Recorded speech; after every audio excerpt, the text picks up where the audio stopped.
The Secret of the Golden Lotus, the story of Princess Meret-Ka.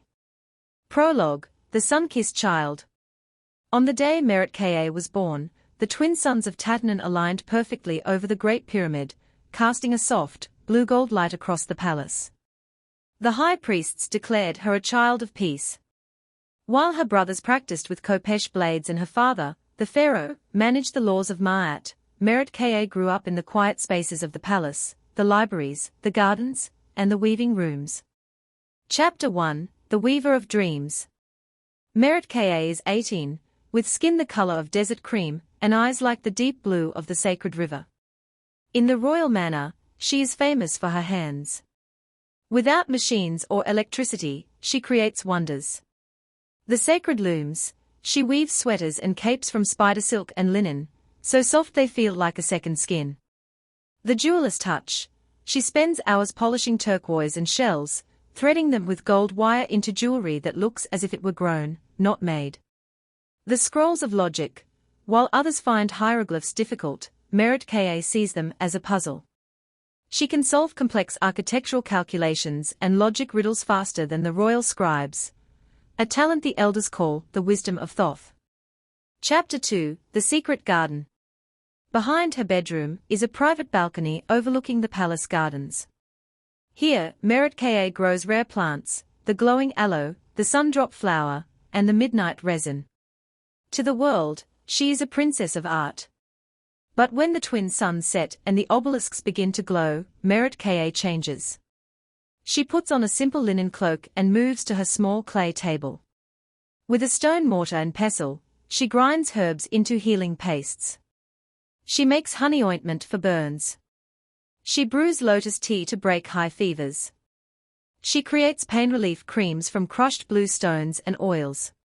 Chapter 3, The Midnight Walk. One night, a great dust storm hits the outer villages.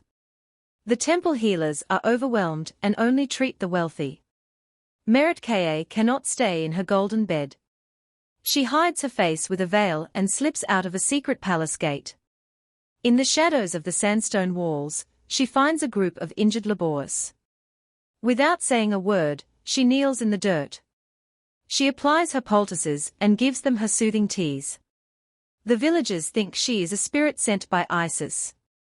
They call her the Golden Shadow. Chapter 4, The Test of the High Priest. The High Priest of Ra, a man named Hek, becomes suspicious of the missing herbs from the garden.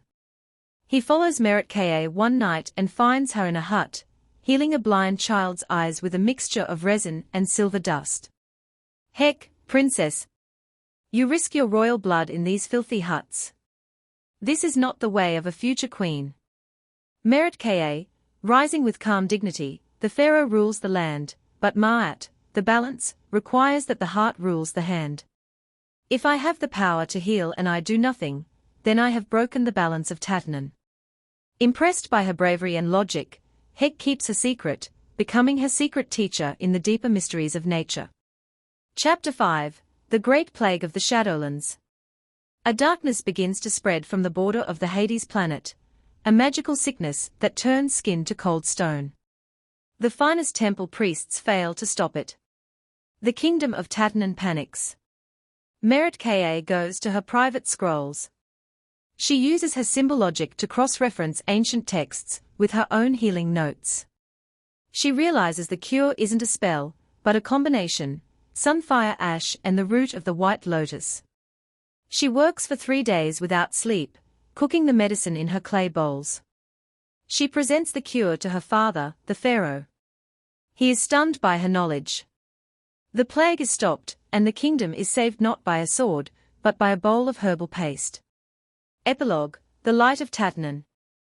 Meret-Ka never asked for a statue or a parade. She returned to her lyre, her weaving, and her scrolls. But the people of the villages always leave a single blue lotus flower at the palace gate every morning as a thank you.